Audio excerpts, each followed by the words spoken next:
سے مرید ہونے کے لیے یہاں پہ تشریف لائے. آپ کو پتا ہے حضور تاج الشریعہ رحمۃ اللہ تعالیٰ علیہ نے نماز کے حوالے سے کیسا پیغام دیا. ابھی حضرت تشریف لائیں گے, مرید بنائیں گے, مرید بناتے وقت میں یہ جملے کہلوائیں گے کہ نماز, روزہ, ہر فرض, ہر واجب کو ان کے وقتوں پر ادا کرتا رہوں گا, ادا کرتی رہوں گی. آپ وعدہ کر کے چلے جائیں گے اور پھر اگر وعدہ پورا نہ کریں تو یہ بڑی حیرت کی بات ہے. لہذا آج ہی سے یہ عہد کر لیں کہ آج کے بعد میں کبھی ہم کسی نماز کو ترک نہیں کریں گے اور نمازوں کی بھرپور پابندی کریں گے. اس لیے کہ ہم کنیزان فاطمہ ہیں اور خاتون جنت کا طریقہ تھا, انہوں نے کبھی نماز کو کبھی بھی ترک نہیں کیا. اور میں آپ کو بتاؤں کربلا کے میدان میں امام حسین رضی اللہ تعالی عنہ نے جو قربانیاں دی نا, اس کے اندر اگر اثر ہے تو حضرت خاتون جنت کے دودھ کا اثر ہے. ماں اگر نیک ہوتی ہے تو بیٹا امام حسین ہوتا ہے, ماں اگر نیک ہوتی ہے تو بیٹا غوث اعظم ہوتا ہے, ماں اگر مائے نور ہوتی ہے تو بیٹا غریب نواز ہوتا ہے, مائیں نیک ہوتی ہیں تو اولاد بھی نیک ہوتی ہے. اگر کنیزان فاطمہ ہو تو اپنی اولاد کی تربیت اس طرح کرو جس طریقے سے تربیت کی ہے حضرت فاطمہ الزہرا رضی اللہ تعالیٰ عنہ نے. آپ کو شاید یاد ہوگا میں نے کسی موقع پہ بیان کیا تھا کہ ایک بار خلافت عثمانیہ کے زمانے میں مصری طلبہ کا ایک گروپ مصر کے دورے پر گیا. جب مصر کے دورے پر گیا, صبح کا وقت تھا, ایک بچہ اٹھا, اٹھنے کے بعد میں برف توڑ توڑ کر کے, برف پگھلا کر کے منہ ہاتھ دھلنے لگا. اخباری رپورٹر نے دیکھ لیا, آگے بڑھ کر کے پوچھا اے بیٹا تم کیا کر رہے چھوٹی سی عمر کے اندر؟ اس بیٹے نے جواب میں کہا کہ میرے فجر کا وقت جا رہا ہے, مجھے نماز پڑھنی ہے, میں یہ برف کو توڑ کر کے وہ پانی بنا رہا ہوں اور میں نماز پڑھوں گا, نماز ادا کروں گا. دوسرے دن اس اخباری رپورٹر نے اخبار کے اندر یہ خبر لکھی تھی جس قوم کے بچوں کو برف پگھلا کر کے وضو کر کے ٹھنڈے موسم میں فجر کی نماز ادا کرنے میں لطف آتا ہو, اس قوم کو دنیا کی کوئی طاقت شکست نہیں دے سکتی ہے.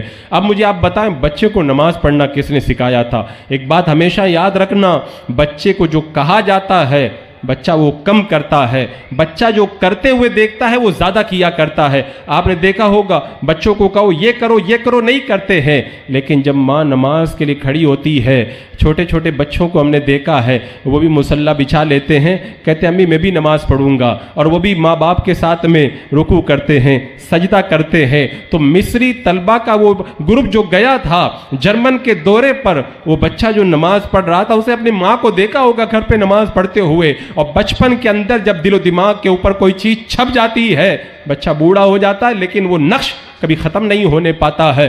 اے میری ماں اور بہنوں, تمہاری ذات سے تمہارے بچوں کا فیوچر وابستہ ہے. تم اپنے گھروں میں جب نماز پڑھو گی نا, تمہارے چھوٹے چھوٹے بچے تم کو نماز پڑھتا ہوا دیکھیں گے تو آنے والے وقت کے اندر وہ بھی تمہارے نقش قدم پر چلتے ہوئے نظر آئیں گے. ایک بار ایک بہت بڑا چور تھا, اس چوری کے جرم میں پکڑا گیا, عدالت کے اندر پیش ہوا, مقدمہ چلا, فیصلہ سنایا گیا اس بچے کے دونوں ہاتھ کاٹ دیے جائیں اس لیے کہ اس کی چوری ثابت ہو گئی ہے.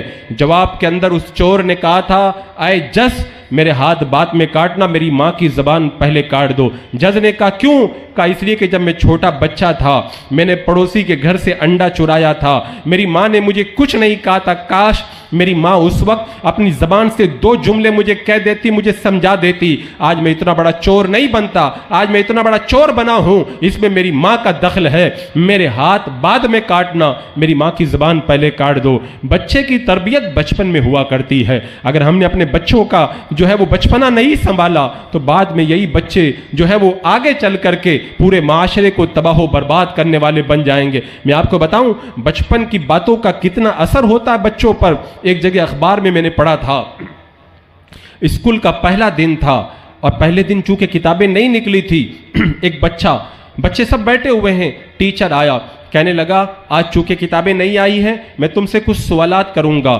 اچھا, ایک بچے سے سوال ہوا. ایک بچے کو کھڑا کیا استاد نے, اے احمد تم کھڑے ہو جاؤ اور یہ بتاؤ کہ ہمارے نبی کا نام کیا ہے, کیا تمہیں ہمارے نبی کا نام معلوم ہے؟ کہا معلوم ہے, کھڑے ہو کر کے بتاؤ. احمد کھڑا ہو گیا لیکن اپنے نبی کا نام بتانے کے لیے تیار نہ ہوا. استاد ڈانٹتا رہا. آخر جب احمد بولنے کے لیے تیار نہ ہوا تو استاد نے جو ہے وہ ایک تماچا مارا اور کہا رسید ہو گئی ہے, انٹرویل کے بعد میں تم آؤ گے, تمہیں نام بتانا پڑے گا, تمہاری ضد نہیں چلے گی, اگر واپس انٹرویل کے بعد تم نے نام نہ بتایا میں تمہیں سخت سزا دوں گا. پوری کلاس حیران تھی, پوری کلاس میں 1 نمبر آنے والا شریف بچہ احمد آج کیوں ضد کر رہا ہے, اپنے نبی کا نام کیوں نہیں بتا رہا ہے. جب انٹرویل ہوا احمد اٹھ کر کے گیا, جا کر کے منہ دھلا وضو بنایا, انٹرویل ختم ہوا, آ کر کے بیٹھ گیا. ٹیچر آیا, کہا احمد کھڑے ہو جاؤ اور کھڑے ہو کر کے بتاؤ کہ ہمارے نبی کا نام کیا ہے. احمد کھڑا ہو کر کے کہتا ہے ہمارے نبی کا نام ہے محمد صلی اللہ تعالی علیہ وسلم. استاد نے دیکھا تو استاد حیران رہ گیا, اتنا شریف بچہ کبھی مار نہیں کھایا, آج انٹرویل سے پہلے ضد کیوں پکڑ بیٹھا تھا, ضرور کوئی بات ہے. استاد قریب آیا, شفقت سے سر کے اوپر ہاتھ رکھ کر کے کہا بیٹا احمد مجھے بات سمجھ میں نہیں آئی, آج انٹرویل سے پہلے تم نے اتنی ضد کیوں کی تھی. تو احمد کی آنکھوں میں آنسو آ گئے, احمد رو پڑا اور رو کر کے کہا میرے استاد جب میں چھوٹا بچہ تھا میرا باپ انتقال کر گیا تھا, میں نے یتیمی کی زندگی گزاری ہے, لیکن جب میرا باپ مجھے بچپن میں مجھ سے باتیں کرتا تھا تو مجھ سے کہتا تھا میرے بیٹے کچھ بھی ہو جائے نبی کا نام بغیر وضو کے مت لینا.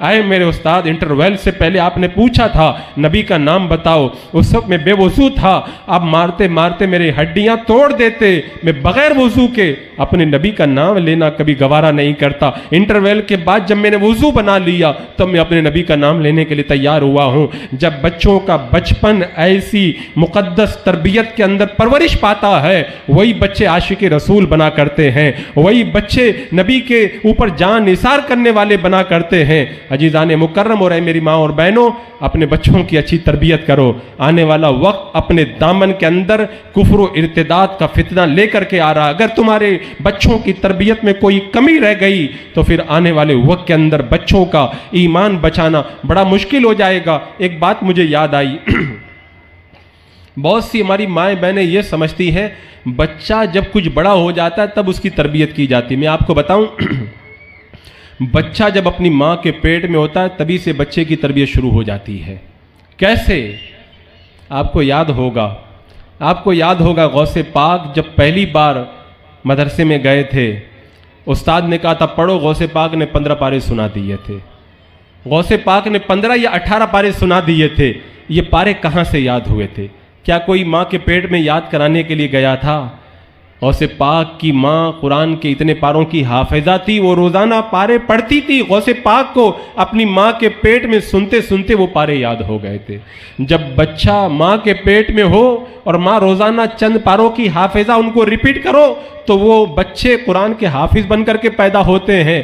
ہماری مائیں اور بہنیں پیٹ میں بچہ رہتا ہے, وہ ٹی وی کے سامنے بیٹھ جاتی ہے, یوٹیوب کے اوپر گانے لگا کے بیٹھ جاتی ہے, فلمیں لگا کے بیٹھ جاتی ہے. بتاؤ تمہارے شکم کے اندر پرورش پانے والا بچہ اگر پیدا ہونے کے بعد میں گناہوں کے اڈوں کی طرف نہیں جائے گا تو کدھر جائے گا؟ آپ تاریخ پڑھو, حضرت خواجہ قطب الدین بختیار کاکی رحمت اللہ تعالیٰ علیہ 4 مہینہ 4 دن 4 سال 4 مہینہ 4 دن کی عمر ہوئی. بسم اللہ خانی کا موقع ہوا, حضرت خواجہ غریب نواز بھی موجود ہیں, قاضی حمید الدین ناگوری بھی موجود ہیں. قاضی حمید الدین ناگوری نے کہا پڑھو بیٹا بسم اللہ الرحمن الرحیم الحمدللہ رب العالمین الرحمن الرحیم. خواجہ قطب الدین بختیار کاکی نے پڑھنا شروع کیا, سورہ فاتحہ پڑھنا شروع کیا, پورے 15 پارے پڑھ کر کے چپ ہو گئے. خواجہ غریب نواز بھی حیران ہیں, قاضی حمید الدین ناگوری بھی حیران ہے, بیٹا آج پہلا دن ہے تم کو 15 پارے یاد ہے؟ کہا میں اپنی ماں کے پیٹ میں تھا, میری ماں بار بار یہ پارے پڑھتی تھی, مجھے بھی یاد ہو گئے.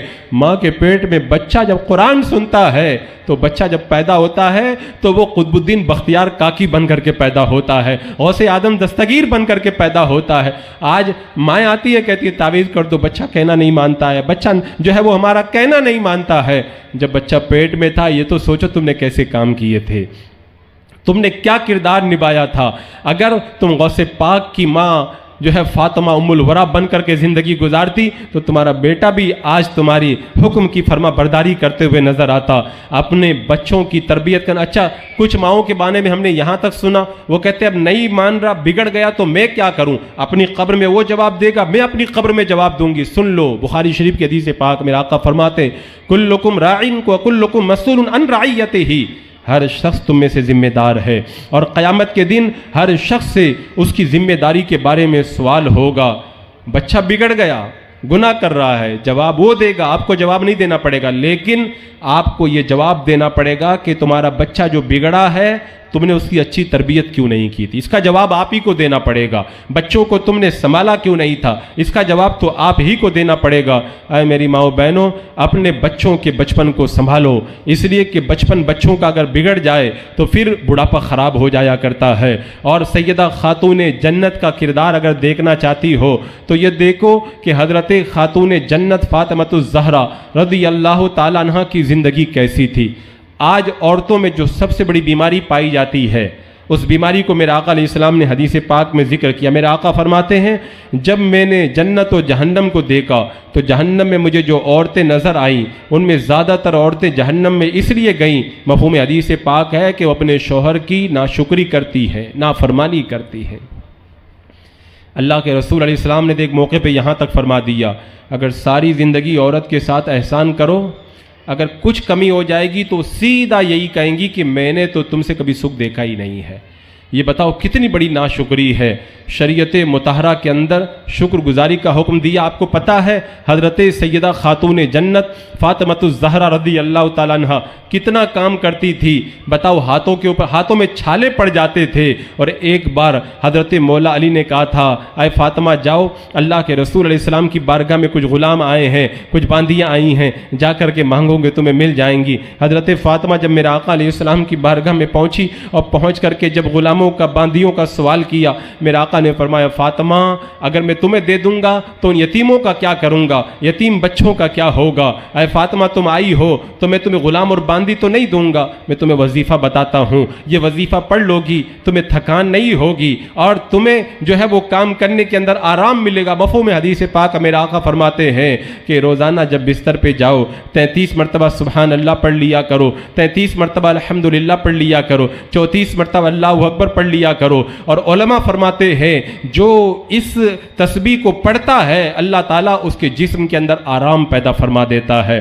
بتاؤ حضرت خاتون جنت نے تکلیفیں گوارا کی، اگر وہ چاہتی تو اللہ تعالیٰ جنت سے ان کے آرام کا انتظام فرما دیتا۔ تو اے میری ماؤں بہنوں یہ مت دیکھو کہ فلاں کا زیور اچھا ہے، فلاں کا مکان اچھا ہے، فلاں کا بنگلہ اچھا ہے، فلاں کی گاڑی اچھی ہے۔ اگر دیکھنا ہو تو یہ دیکھو مجھ سے زیادہ تو کوئی نماز نہیں پڑھ رہا ہے، مجھ سے زیادہ تو کوئی روزہ نہیں رکھ رہا ہے، مجھ سے زیادہ تو کوئی صدقہ نہیں کر رہا ہے، کیونکہ اللہ تبارک و تعالیٰ نے دوڑ لگانے کا حکم دیا۔ کون سی دوڑ؟ آج ہماری مائیں بہنیں جو ہے وہ اپنے فیشن کی دوڑ لگاتی ہیں، دولت کی دوڑ لگاتی ہیں۔ میرا رب فرماتا ہے وَسَارِعُوا إِلَىٰ مَغْفِرَةٍ مِّن رَبِّكُمْ وَجَنَّةٍ، دوڑو اپنے رب کی مغفرت اور اپنے رب کی جنت کی طرف۔ فَاسْتَبِقُوا الْخَيْرَاتِ، نیکیوں میں ایک دوسرے سے آگے بڑھو۔ اللہ نے تو نیکیوں میں ایک دوسرے سے آگے بڑھنے کا حکم دیا ہے۔ اگر کوئی 5 ٹائم کی نماز پڑھتا ہے آپ تہجد بھی پڑھو، اگر کوئی تہجد پڑھتا ہے آپ اشراق و چاشت بھی پڑھو، اگر کوئی 2 روپے صدقہ کرتا ہے آپ 10 روپے صدقہ کرو، اگر کوئی نفلی روزہ 1 رکھتا ہے آپ 2 رکھو۔ اس طرح نیکیوں میں آگے بڑھو۔ کوئی روزانہ 1 پارہ پڑھتا ہے آپ 2 پاروں کی تلاوت کرو۔ یہ دوڑ قیامت کے دن کام آنے والی ہے، ورنہ جو دنیا کی دوڑ ہم لوگوں نے لگا کر کے رکھی ہے یہ دوڑ کام آنے والی نہیں ہے۔ اور اس سے پہلے بھی میں نے کہا تھا کہ بندہ جب موت کا وقت آتا ہے تب اسے اس بات کا احساس ہوتا ہے کہ مجھے کیا کرنا چاہیے تھا اور میں نے کیا کر دیا۔ حضرت سیدنا امام احمد ابن حنبل رضی اللہ تعالیٰ عنہ بڑے پائے کے امام گزرے ہیں۔ آپ کے بارے میں روایت میں آتا ہے آپ کے پڑوس کے اندر ایک لوہار کا مکان تھا، وہ دن بھر محنت کرتا، رات ہوتی گھر پہ آتا، امام احمد بن حنبل کو دیکھتا، کہتا کاش میں بھی اگر قرآن کا حافظ ہوتا، اگر میرے پاس بھی کام نہیں ہوتا، رات بھر میں بھی اللہ کی عبادت کرتا۔ روزانہ کا یہی معمول۔ جب وہ انتقال کر گیا تو لوگوں نے دیکھا کہ وہ جنت میں گھوم رہا ہے۔ لوگوں نے پوچھا کہ تو جنت میں کیسے پہنچ گیا؟ تو اتنا بڑا عابد نہیں تھا اور امام احمد بن حنبل کے ساتھ میں جنت میں؟ جواب میں کہا کہ میں روزانہ رات میں تمنا کرتا تھا کاش میں بھی قرآن کا حافظ ہوتا، قرآن مجھے بھی یاد ہوتا، میرے پاس بھی کام نہ ہوتا، میں بھی رات بھر امام احمد بن حنبل کی طرح جاگ کر کے عبادت کرتا، نماز پڑھتا۔ موت کے بعد جب رب کی بارگاہ میں میری پیشی ہوئی اللہ تبارک و تعالیٰ نے مجھے اس لیے بخش دیا کہ تو نیک کام تو زیادہ نہیں کر سکا لیکن نیک کام کام کی تمنا تو تو نے کی تھی، تیری تمنا کو ہم نے قبول کر لیا اور امام احمد بن حنبل کے ساتھ جنت میں مقام عطا فرما دیا ہے۔ جو بندہ نیک کام نہ کرے، تمنا بھی کر لے، اللہ اسے اتنا بڑا اجر عطا فرماتا ہے، تو جو نیک کام کر گزرے اللہ تعالیٰ اسے کتنی بڑی دولتیں عطا فرمائے گا۔ اور میری ماں اور بہنوں، آخرت کا معاملہ بڑا سخت ہے، وہ بال کی کھال نکالی جائے گی، لمحے لمحے کا حساب ہوگا، یہ سیکنڈ تم نے کیسے گزارا تھا، یہ سیکنڈ کیسے گزارا تھا۔ آپ کو پتا ہے ایک ابو بکر قطانی ہیں، وہ کہتے ہیں کہ میرے دوست کا انتقال ہوا، میں نے دوست کو خواب میں دیکھا، پوچھا اللہ تبارک و تعالیٰ نے تمہارے ساتھ کیا معاملہ کیا؟ کہتے رب کی بارگاہ میں میری پیشی ہوئی، رب نے فرمایا اے بوڑھے تو نے فلاں گناہ کیا، میں نے کہا مولا میں نے فلاں گناہ کیا، اے بوڑھے تو نے فلاں گناہ کیا، کہا مولا میں نے فلاں گناہ کیا، ایک ایک کر کے میری زندگی کا سارا حساب ہونے لگا، آخر میں رب نے فرمایا بوڑھے تو نے فلاں گناہ کیا، میں جواب میں ہاں نہ کہہ سکا اور مجھے پسینے آنے لگے، 3 سال یا 30 سال تک رب کی بارگاہ میں کھڑا رہا، یہاں تک کہ میرے چہرے کا گوشت گل کر کے پگھل کر کے گر گیا، رب کو مجھ پر رحم آیا، رب نے فرمایا جا میں نے تجھے بخش دیا ہے۔ ان سے پوچھا گیا بتاؤ تو صحیح کون سا گناہ تھا کہ 30 سال تک تمہیں اللہ کی بارگاہ میں کھڑے رہنا پڑا؟ جواب میں کہا اللہ نے جب مجھ سے پوچھا کہ ایک بار ایک خوبصورت بچے کو بری نظر سے تم نے دیکھا تھا، مجھے شرم آ گئی، میں ہاں نہیں کہہ سکا۔ اب میری ماں بہنیں بتائیں اگر بندہ ساری زندگی نیکی کرے، ایک بار کسی کو بری نظر سے دیکھ لے، 30 سال تک اللہ کی بارگاہ میں کھڑے رہنا پڑتا ہے، تو جو ساری زندگی گناہ کرتے ہوئے گزار دے، جس کی زندگی گناہوں کی نظر ہو کر کے رہ جائے، خدا کی بارگاہ میں کیا وہ حساب دے پائے گا؟ رب پوچھے گا فلاں وقت میں تم نے کیا کیا؟ کیا یہ کہو گے کہ فلاں وقت میں ہم جو ہے وہ موبائل کے اندر گانے سن رہے تھے، ہم فلاں وقت میں فلم دیکھ رہے تھے، ہم جو ہے وہ بازار کے اندر بے پردگی کا شکار ہو رہے تھے؟ آپ کو پتا ہے حضرت عبداللہ ابن عمر راستے سے گزر رہے ہیں، اچانک گانے کی آواز کان میں آتی ہے، کان میں انگلی ڈال لیتے ہیں، آگے گئے اپنے غلام نافع سے پوچھا وہ گانے کی آواز آ رہی ہے کہ بند ہو گئی؟ کہا بند ہو گئی، انگلیاں نکال لی۔ کہا تمہیں پتا ہے میں نے کان میں انگلیاں کیوں ڈالی؟ کہا کیوں ڈالی؟ کہا ایک بار میں اللہ کے رسول علیہ السلام کے ساتھ میں جا رہا تھا، گانے کی آواز آئی، میرے آقا علیہ السلام نے اسی طرح کان کے اندر انگلیاں ڈال لی تھی۔ اللہ کے رسول علیہ السلام اگر گانے کی آواز سنے تو کان میں انگلیاں ڈال لے تاکہ گانے کی آواز کان میں نہ آئے، اور ہم لوگ وہ باقاعدہ موبائل لگا کر واک مین لگا کے کان میں لگا کر کے گانے سنے۔ پتہ نہیں ہے جو گانا سنتا ہے اس کے بارے میں کتنی سخت وعید آئی ہے، قیامت کے دن جہنم کا شیشہ پگھلا کر کے اس کے کانوں کے اندر ڈالا جائے گا۔ آج جب شادیاں ہوتی ہیں نا، گانے لگائے جاتے ہیں، ڈی جے لگائے جاتے ہیں، شور شرابہ ہوتا ہے، مجھے بتاؤ آپ نے وہ روایت نہیں سنی جب گانا بجتا ہے تو شیطان جو ہے وہ اس محفل میں شریک ہو جاتا ہے اور فرشتے ایسی محفل میں نہیں آتے؟ تو جب تم شادی کے موقع پہ گانا لگاؤ گے، فرشتوں کو تم نے جدا کر دیا، شیطانوں کو دعوت دے دی، پھر جب نکاح خراب ہوتا ہے، طلاقیں ہوتی ہیں، کہتے میں نے لاکھوں روپیہ خرچ کیا، میری شادی پوری کی پوری خراب ہو گئی، تو میں کہتا ہوں سوچو تم نے شیطان کو اپنی شادیوں میں بلایا اور فرشتوں کو اپنی شادیوں سے جدا کیا، ایسی شادیاں برباد نہیں ہوں گی تو کیا ہوں گی؟ آئے میری ماں اور بہنوں، لہذا اپنی شادیوں کو جو ہے وہ سنبھالو اور ایسے گناہوں سے پرہیز کرو۔ اللہ کی بارگاہ کے اندر جو تمہاری حاضری ہوگی وہ بڑی سنگین حاضری ہوگی، ایک ایک ہی بات کا حساب رب کی بارگاہ کے اندر دینا پڑے گا، اور بندہ جب اللہ کی بارگاہ میں جب پہنچتا ہے نا، اللہ اکبر کبیرہ، اس وقت بال کی کھال نکالی جاتی ہے، بڑا سنگین معاملہ ہوتا ہے۔ اے میری ماں بہنوں، آج سے یہ عہد کر لو، آج حضور قائد ملت تشریف لائیں گے، ان کے ہاتھوں میں جو ہے وہ آپ جو ہے وہ ان کا رومال تھام کر کے جو بیعت کریں گی تو وہ جو وعدہ کروائیں ان پہ عمل کرنا، کبھی گناہ کی طرف قدم مت بڑھانا، نیکیوں کی طرف زندگی گزارنے کے لیے پختہ عہد کر لینا، اس لیے کہ پتہ نہیں آج ہم ہیں اور کل ہم قبروں کے اندر ہو۔ ہم نے دیکھا ہے کتنی ایسی ماں اور بہنوں کو اور کتنے ایسے جوانوں کو جو کل تک ہمارے درمیان تھے آج ہمارے درمیان موجود نہیں ہے۔ معلوم ہے ان کی تمنا کیا ہے، ان کی حسرت کیا ہے؟ ایک بھائی کا انتقال ہوا، اس کے دوسرے بھائی نے خواب میں اپنے بھائی کو دیکھا، پوچھا میرے بھائی کیسا لگ رہا ہے؟ کہا میرے بھائی جب میرا انتقال ہوا مجھے کچھ نہیں چاہیے، میری قبر کے پاس جو 2 رکعتیں تم نے پڑھی تھی نا، وہ 2 رکعت پڑھنے کا موقع مجھے مل جائے۔ یعنی بندہ مرنے کے بعد تمنا کرتا کاش مجھے اگر 2 منٹ بھی مل جائے نا، میں اللہ کی عبادت کر کے اپنے مولا کو راضی کر لوں اور اپنے مولا کی رضا کا سامان کر لوں۔ ان کو تو موقع نہیں مل سکتا، اللہ نے ہم کو تو موقع عطا فرمایا ہے، لہذا عہد کر لو اے پروردگار عالم، اب تک جو ہے وہ زندگی گزری وہ جیسے تیسے گزر گئی، اب آئندہ کی ہم زندگی خاتون جنت کے نقش قدم پر چلتے ہوئے گزاریں گے۔ باتیں تو مجھے بہت ساری کرنی تھی، لیکن چونکہ اب ٹرین کا ٹائم بھی ہو گیا، مجھے فوراً نکلنا بھی ہے، تو انشاءاللہ پھر کبھی موقع ملا تو اس حوالے سے اور بھی گفتگو ہوں گی۔ اللہ تبارک و تعالی ہمیں شریعت مطہرہ کے اوپر عمل کی توفیق عطا فرمائے، ایمان پہ زندگی، ایمانی پر خاتمہ عطا فرمائے۔ استغفر اللہ ربی من کل ذنب واتوب الیہ۔ السلام علیکم ورحمۃ اللہ وبرکاتہ۔